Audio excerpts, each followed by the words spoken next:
ಇನ್ನು ಮದ್ದೂರು ಗಣೇಶ ಗಲಾಟೆ ಸಂಬಂಧಪಟ್ಟಂತೆ ಮಾತಾಡ್ಲಿಕ್ಕೆ ನಮ್ಮ ಜೊತೆ ಮಂಡ್ಯ ಜಿಲ್ಲೆ ಬಿಜೆಪಿ ನಾಯಕರಾದಂತ ಅರವಿಂದ್ ಅವರು ಇದ್ದಾರೆ. ಸರ್ ನಮಸ್ಕಾರ. ನಮಸ್ಕಾರ ಗುರುಗಳೇ. ಆ, ಕೆರಗೋಡು ಧ್ವಜ ಗಲಾಟೆ, ನಾಗಮಂಗಲ ಗಣೇಶ ಗಲಾಟೆ, ಈಗ ಮದ್ದೂರು ಗಣೇಶ ಗಲಾಟೆ, ಏನ್ ಕತೆ, ಏನಾಗ್ತಾ ಇದೆ ಮಂಡ್ಯದಲ್ಲಿ?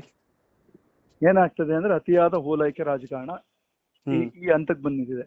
ನಾ ಹ್ಮ್ ಅವತ್ತೇ ಅಂದೆ, ಬಾನು ಮುಷ್ತಾಕ್ ಅವ್ರನ್ನ ಏನಕ್ಕೆ ಉದ್ದೇಶಪೂರ್ವಕವಾಗಿ ಆ ನಮ್ಮ ಹಿಂದೂ ಪಾರಂಪರಿಕ ನಾಡ ಹಬ್ಬ ದಸರಾ, ಯಾಕಂದ್ರೆ ದಸರಾ ಅಂತಂದ್ರೆ ಹ್ಮ್ ನಮ್ಮ ಇದು ಇಡೀ ಹಿಂದೂ ಸಮಾಜಕ್ಕೆ ಒಂದು ದೊಡ್ಡ ಹಬ್ಬ ಅದು. ಹ್ಮ್ ಹ್ಮ್ ಅದನ್ನ ಪೂಜೆ ಮಾಡ್ಬೇಕಾದ್ರು ಕೂಡ ನಿಸಾರ್ ಅಹಮದ್ನ ಮೊದಲೊಂದ್ಸಲ ಆಯ್ಕೆ ಮಾಡ್ಕೊಂಡಿದ್ರು. ಹ್ಮ್ ಹ್ಮ್ ಹ್ಮ್ ಅವಾಗ್ಲೂ ನನ್ಗೆಲ್ಲೋ ಮನ್ಸಿಗೆ ಒಂಥರ ಹಳಕಿತ್ತು, ಆತಂಕ ಇತ್ತು.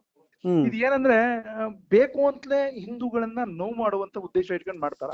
ಮಂಡ್ಯ ಜಿಲ್ಲೆಯಲ್ಲಿ ಹೋರಾಟ ಇದ್ದಿದ್ದು ರೈತ ಹೋರಾಟ, ಮತ್ತೊಂದು ಕಾವೇರಿ ಹೋರಾಟ.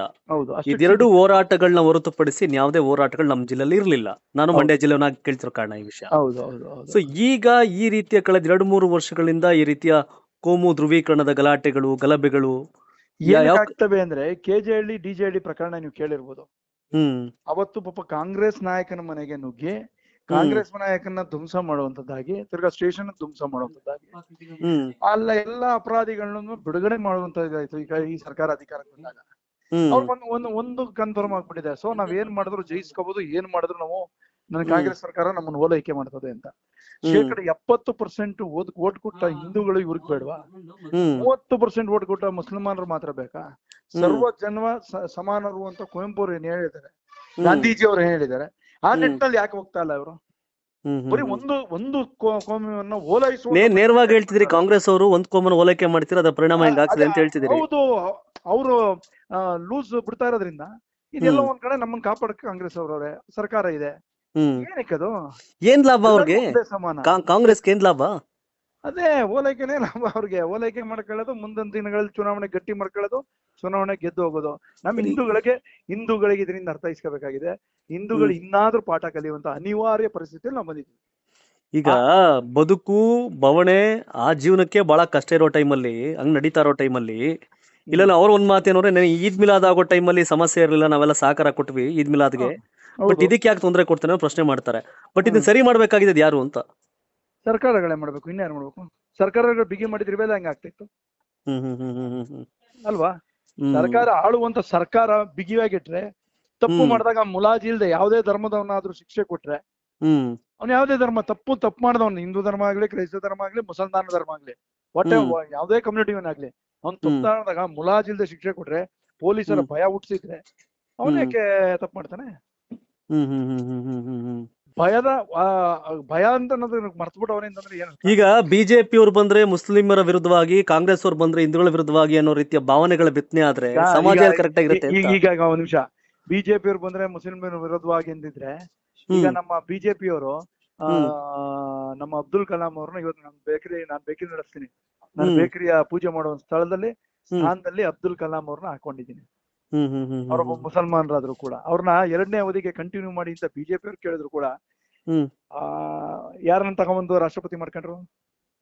ಎಲ್ಲ ಇತಿಹಾಸನ ಓದ್ಬೇಕು. ಸುಮ್ನೆ ಬಿಜೆಪಿ ನೀವ್ ಹೇಳ್ತೀರಿ ಬಿಜೆಪಿ ಅವರಾಗ್ಲಿ ನೀವಾಗ್ಲಿ ನೀವು ಮುಸಲ್ಮಾನ ವಿರೋಧಿಗಳಲ್ಲ, ಆದ್ರೆ ಕಾಂಗ್ರೆಸ್ ಮಾತ್ರ ಅವ್ರನ್ನ ಓಲೈಕೆ ಮಾಡ್ಕೊಂಡು ನಮ್ಮನ್ನ ವಿರೋಧ ಮಾಡ್ತಿದ್ರು ಮಾತಾಡ್ತಿದ್ರು. ಸಮಾಜನ ಇಬ್ಬಾಗ ಮಾಡುವಂತ ಕೆಲಸ ಮಾಡ್ತಾ ಇರೋದು ಇವ್ರೆ, ಇನ್ಯಾರು ಅಲ್ಲ.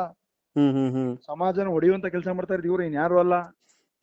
ಬಿಗಿಯಾಗಿಟ್ಟಿದ್ರೆ ಒಂದು ತಪ್ಪು ಮಾಡಿದ್ರೆ ಶಿಕ್ಷಿಸ್ಲಿ, ಮುಸಲ್ಮಾನ್ ತಪ್ಪು ಮಾಡಿದ್ರು ಶಿಕ್ಷಿಸ್ಲಿ, ಬಿಗಿ ಹಿಡಿದ ಹೊರತು ಎಲ್ಲಿ ಸರ್? ಈಗ ಮಾಸ್ಟರ್ ಕ್ಲಾಸ್ ತಪ್ಪು ಮಾಡಿದಾಗ ಶಿಕ್ಷಿಸಿದ ಹೊರತು ವಿದ್ಯಾರ್ಥಿ ಎಲ್ಲಿ ಪಾಠ ಕಲಿತಾನೆ? ಸಮಾಜ ಸುಧಾರಣೆ ಆಗ್ತದೆ? ಏನ್ ಸಂದೇಶ ಕೊಡ್ತೀರಿ ಮಂಡ್ಯ ಜಿಲ್ಲೆ ಜನಕ್ಕೆ ತಾವೀಗ? ದಯಮಾಡಿ, ಯಾಕಂದ್ರೆ ಈಗ ಆಗೋಗಿದೆ, ಅದಕ್ಕೆ ಪ್ರಕ್ಷುಬ್ಧ ವಾತಾವರಣ ಬೇಡ. ಯಾಕಂದ್ರೆ ಇನ್ನಷ್ಟು ಅಹಿತಕರ ಘಟನೆಗಳು ನಡೆದೋಗ್ತವೆ. ಅದಕ್ಕೆ ಅವಕಾಶ ಕೊಡದೆ ತಾಳ್ಮೆಯಿಂದ, ಸಹನೆಯಿಂದ, ಯಾರು ತಪ್ಪಣೆ ಚಪ್ಪಲಿ ಹೊಡಿಯೋದು ನಮ್ ದೇವ್ರಿಗೆ ನಮಗ್ ನೋವಾಗಲ್ವಾ? ಎಲ್ಲಿಗೆ ಬಂತ ಕಲ್ಲಲ್ಲಿ ಹೊಡಿಯೋದು ನಮಗ್ ನೋವಾಗಲ್ವಾ? ಪ್ರಾರಂಭ ಮಾಡಿದ್ಯಾರು? ಯಾರು ಮಾಡಿದಾರೆ ಪ್ರಾರಂಭ, ಅವ್ರನ್ನ ಕರ್ಕೊಂಡ್ಬಂದು ಸರಿಯಾದ ಮಟ್ಟದಲ್ಲಿ ಶಿಕ್ಷಿಸಬೇಕು. ಶಿಕ್ಷಿಸದ ಹೊರತು ಅವ್ರ ಬುದ್ಧಿ ಕಲಿಯಲ್ಲ. ಇದನ್ನ ಇಲ್ಲಿಗೆ ನಿಲ್ಸಿ ಅಂತದ್ದು ಆಗ್ಬೇಕು. ಒಂದು ಕೋಮ ಸೌಹಾರ್ದತೆ ಕಾಪಾಡಿಕೊಳ್ಳುವಂತದ್ದು ಆಗ್ಬೇಕು. ಆದಷ್ಟು ಜಲ್ದಿ ಇದಕ್ಕೊಂದು ನಂತಿ ಆಡ್ಬೇಕು. ಯಾಕಂದ್ರೆ ಏನಂದ್ರೆ ಸಮಾಜನ ಸ್ವಾಸ್ಥ್ಯ ಕಾಪಾಡ್ಕೊಳ್ಳೋದು ಪ್ರತಿಯೊಬ್ಬ ನಾಗರಿಕನ ಹಕ್ಕು. ಎಲ್ಲಿ ಗಂಟೆ ಹತ್ಕೊಂಡು ಹೋಗೋದು ಅಂದ್ರೆ ಈಗಾಗ್ಲೇ ಹೇಳಿ, ನಾನು ಜಿಲ್ಲಾ ಉಸ್ತುವಾರಿ ಸಚಿವರು ಚಲರಾಯಸ್ವಾಮಿ ಮಾಡಿದ್ರು, ರಾತ್ರಿ ಘಟನೆಯಾದ ಕೆಲವೇ ಗಂಟೆಗಳಲ್ಲಿ 21 ಜನರನ್ನ ಬಂಧಿಸಲಾಗಿದೆ. ನಾವು ತಡ ಮಾಡಿದ್ರೆ ಅವ್ರು ಪ್ರತಿಭಟನೆ ಮಾಡ್ಲಿ, ತಡ ಮಾಡಿಲ್ಲ, ಒಳ್ಳೆ ಪ್ರತಿಭಟನೆ ಮಾಡೋ ಶಾಂತಿಯುತವಾಗಿ ಪ್ರತಿಭಟನೆ ಮಾಡ್ಲಿ. ಈ ಗಲಾಟೆ ಗದ್ದಲ ಅಂತಂದಾಗ ಸಹಜವಾಗಿ ಪೊಲೀಸರು ಅದೇನ್ ರಿಯಾಕ್ಟ್ ಮಾಡ್ತಾರೆ. ಹಾಗಾಗಿ ಶಾಂತಿಯುತವಾಗಿ ಪ್ರತಿಭಟನೆ ಮಾಡಿದ್ರೆ ಸಮಸ್ಯೆ ಇಲ್ಲ ಅನ್ನೋದು ಚಲುವರಾಯಸ್ವಾಮಿ ಅವರ ಹೇಳಿಕೆ. ಅದಕ್ಕೂ ಮಾನಸಿಕವಾಗಿ ನೊಂದಿರ್ತಾರೆ, ಹಿಂಗಾಗೋಯ್ತು ಅಂತ. ಗಣಪತಿ ಏನೋ ನಾವೇನ್ ವರ್ಷ ಪೂರ್ತಿ ಗಣಪತಿ ಕೂರಿಸ್ತೀವ, ವರ್ಷ ಪೂರ್ತಿ ಏನೋ ಮೈಕ್ ಹಾಕೊಂಡ್ ಡ್ಯಾನ್ಸ್ ಮಾಡ್ತಾವ ನಮ್ಮ ಹುಡುಗರುಗಳು. ಬರೋದೇ ಒಂದ್ ವರ್ಷದಲ್ಲಿ 1 ತಿಂಗಳು 15 ದಿನ ಏನೋ ಗಣಪತಿ ಇಟ್ಕೊಂತಾರೆ, ವಿಸರ್ಜನೆ ಮಾಡ್ತಾರೆ, ಒಂದು DJ ಹಾಕೋತಾರೆ, ಒಂದ್ ಡ್ಯಾನ್ಸ್ ಮಾಡ್ತಾರೆ, ಮತ್ತೊಂದ್ ಮಾಡ್ತಾರೆ. ಆಯ್ತಲ್ಲ, ಒಂದು ದಿನನೇ ತರ್ಕೊಳಕ್ ಆಗ್ತಿದ್ರು. ನಾವು ದಿನವಿಡೀ 5 ಸಲ ಆ ಜನ ಕೂಗ್ತಾರೆ, ನಾವೆಲ್ಲ ವಿರೋಧ ಮಾಡಿದೀವ, ವಿರೋಧ ವ್ಯಕ್ತಪಡಿಸಿದೀವ, ಅವ್ರಿಗೆ ತೊಂದರೆ ಕೊಟ್ಟಿದೀವ. ಇವು ಎಲ್ಲ ಜಾತ್ಯತೀತ ರಾಷ್ಟ್ರ ಅಂದ್ರೆ ಎಲ್ಲ ಒಟ್ಟಿಗೆ ಹೋಗ್ಬೇಕು. ಯಾರು ತಪ್ಪು ಮಾಡಿದಾರೆ ಮುಲಾಜಿಲ್ದೆ ಅವ್ರ ಫಸ್ಟ್ ಶಿಕ್ಷೆ ಆಗ್ಲಿ. ಮೊದಲು ಯಾರು ಗಣಪತಿಗೆ ಅಡ್ಡಿಪಡಿಸಿದ್ರು, ಮೆರವಣಿಗೆ ಅಡ್ಡಿಪಡಿಸಿದ್ರು, ಕಲ್ಲಲ್ಲಿ ಹೊಡೆದ್ರು, ಚಪ್ಪಲಿ ಹೊಡೆದ್ರು ಅಂತ ಹೇಳ್ತಾ ಇದಾರೆ, ಅವ್ರನ್ನ ಮೊದಲು ಸರಿಯಾದ ಮಟ್ಟದಲ್ಲಿ ಶಿಕ್ಷೆ ಹಾಕ್ಬೇಕು. ಇನ್ನ ಈ ತರ ಅಹಿತಕರ ಘಟನೆಗಳನ್ನ ಮುಂದೊಂದು ದಿನಗಳಲ್ಲಿ, ಯಾಕಂದ್ರೆ ಇನ್ನೂ ಬೇಜಾರು ಗಣಪತಿ ಇದೆ, ಸರಿಯಾದ ಮಟ್ಟದಲ್ಲಿ ಬಂದೋಬಸ್ತ್ ಹಾಕ್ಬೇಕು. ಯಾಕಂದ್ರೆ ಈಗ ಗಣಪತಿನ ಸುಮ್ಮನೆ ಸೈಲೆಂಟ್ ಆಗಿ ಹೋಗ್ಬಿಡ್ಬಿಡಿ ಅನ್ನುವಂತ ಸ್ಥಿತಿಗೆ ಪೊಲೀಸರು ಬಂದ್ಬಿಟ್ರೆ ಸೊ ನಮಗೆ ಹೆದರಿದ್ರು ಹಿಂದೂ ಸಮಾಜ ಅನ್ನೋದು ಬರ್ತದೆ. ದಯಮಾಡಿ ಹೆದರಿಕೆ ರೌಡಿಸಮ್ ಅಂತಲ್ಲ, ಎಲ್ಲಾರನು ಒಟ್ಟ ಕರ್ಕೊಂಡು ಹೋಗ್ಬೇಕು ಸಮಾಜನ. ಒಬ್ಬ ರಾಜಕಾರಣಿಯಾಗಿ ನಾವೇನ್ ದೊಡ್ಡ ರಾಜಕಾರಣಿ, ಸಣ್ಣ ರಾಜಕಾರಣಿನೇ, ಸಮಾಜ ಒಟ್ಟಿಗೆ ಹೋಗ್ಬೇಕು. ದಯಮಾಡಿ ಈ ತರ ಘಟನೆ, ಯಾಕಂದ್ರೆ ನಾವು ನಮ್ಮ ಅಂಗಡಿಗೆ ಮುಸ್ಲಿಮ್ಸ್ ಅವರು ಬರ್ತಾರೆ, ನಾವು ಮುಸ್ಲಿಮ್ಸ್ ಅಂಗಡಿಗೆ ಹೋಗ್ತೀವಿ, ಬಿಟ್ಕೊಡಕ್ ಅಂದ್ರೆ ಗಲಾಟೆ ಗದ್ದಲ ಬೇಡ, ಎಲ್ಲರೂ ಚೆನ್ನಾಗಿರ್ಬೇಕು ಅಂತ ಹೇಳ್ತೀರಿ. ಚೆನ್ನಾಗಿರ್ಬೇಕು ಅನ್ನೋ ಸಂದೇಶ ನಮ್ದು. ಎಸ್ ಥ್ಯಾಂಕ್ ಯು ಅರವಿಂದ್ ಅವರೇ, ಕರ್ನಾಟಕ ಟಿವಿ ಜೊತೆ ಮಾತಾಡಿ. Thank you. ಧನ್ಯವಾದ. ನಿಮ್ ಮಗು ಅಳ್ತಿದ್ಯಾ? ಹಾಗಾದ್ರೆ ನಿಮ್ ಮಗುವಿಗೆ ಜೀನಿ ಸರಿ ಇಟ್ಕೊಡಿ. ಯಾಕಂದ್ರೆ ಜೀನಿ ಸರಿ ಇಟ್ಟು ನಿಮ್ಮ ಮಗುವಿಗೆ 100% ಸರಿಯಾದ ಆಹಾರ. ನಿಮ್ಮ ಮಗು ನೆಮ್ಮದಿಯಾಗಿ ನಿದ್ದೆ ಮಾಡಬೇಕಾ, ದಷ್ಟಪುಷ್ಟವಾಗಿ ಬೆಳಿಬೇಕಾ? ಹಾಗಾದ್ರೆ ಜೀನಿ ಸರಿ ಇಟ್ಟು ಕೊಡಿ. ಎಲ್ಲಾ ಮೆಡಿಕಲ್ ಶಾಪ್ಗಳು, ದಿನಸಿ ಅಂಗಡಿಗಳು, ಸೂಪರ್ ಮಾರ್ಕೆಟ್ಗಳಲ್ಲಿ ಲಭ್ಯ. 84ರಿಂದ 50 kg ಬಂದೆ, ಆಮೇಲೂ ಸಣ್ಣಗೆ ಫಿಟ್ ಆಗಿದ್ದೀನಿ. ಅದಕ್ಕೆ ನಾನು ಯೂಸ್ ಮಾಡ್ತಾ ಇರೋದು ಜೀನಿ ಸ್ಲಿಮ್. ಸಣ್ಣ ಆಗಕ್ಕೆ ಜೀನಿ ಸ್ಲಿಮ್ ಯೂಸ್ ಮಾಡದೆ ಹೆಲ್ದಿನೂ ಅದೇ. ನೀವು ಸಣ್ಣ ಆಗ್ಬೇಕಾ, ಹೆಲ್ದಿ ಆಗ್ಬೇಕಾ? ಹಾಗಿದ್ರೆ ಜೀನಿ ಸ್ಲಿಮ್ ಯೂಸ್ ಮಾಡಿ. ಹೇ, ಸಣ್ಣ ಆಗೋದಕ್ಕೆ ಯಾವುದೋ ಪ್ರಾಡಕ್ಟ್ ಹೇಳ್ತಾ ಇದ್ದಾಳೆ, ಏನಾದರೂ ಸೈಡ್ ಎಫೆಕ್ಟ್ಸ್ ಇದೆ ಅಂತ ಯೋಚನೆ ಮಾಡ್ತಾ ಇದ್ದೀರಾ? ಖಂಡಿತ ಇಲ್ಲ, ಯಾಕಂದ್ರೆ ಇದು ಕೆಮಿಕಲ್ ಫ್ರೀ. ಸಣ್ಣ ಆಗಬೇಕು ಅಂದ್ರೆ ಜೀನಿ ಸ್ಲಿಮ್ ಯೂಸ್ ಮಾಡಿ. ಹೆಚ್ಚಿನ ಮಾಹಿತಿಗೆ ಕೆಳಗೆ ಡಿಸ್ಪ್ಲೇ ಆಗ್ತಿರೋ ನಂಬರ್ಗೆ ಕಾಲ್ ಮಾಡಿ. 84ರಿಂದ 50 kg ಬಂದೆ, ಆಮೇಲೂ ಸಣ್ಣಗೆ ಫಿಟ್ ಆಗಿದ್ದೀನಿ.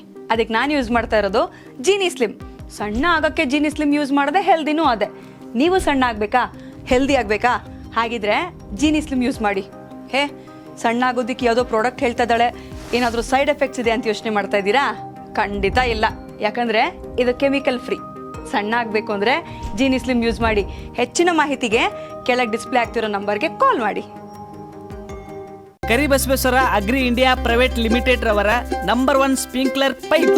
ನಾನು 86 kg ಇದ್ದವಳು 71 kg ಬಂದಿದ್ದೀನಿ. ವಯಸ್ಸಾದ್ಮೇಲೆ ಸ್ಮಾರ್ಟ್ ಆಗಿ ಕಾಣ್ತೀರ ಅಂದ್ರೆ ಜಿನ್ನಿ. 126 kg ವೇಟ್ ಇದ್ದು ನಾವು ಈಗ 114 kg ಲೆಕ್ಕ ಬಂದಿದ್ದೀವಿ. ಯಾವುದೇ ಸೈಡ್ ಎಫೆಕ್ಟ್ ಆಗಿಲ್ಲ. 84ರಿಂದ 50 kg ಬಂದೆ, ಆಮೇಲೂ ಸಣ್ಣಗೆ ಫಿಟ್ ಆಗಿದ್ದೀನಿ. ಅದಕ್ಕೆ ನಾನು ಯೂಸ್ ಮಾಡ್ತಾ ಇರೋದು ಜೀನಿ ಸ್ಲಿಮ್.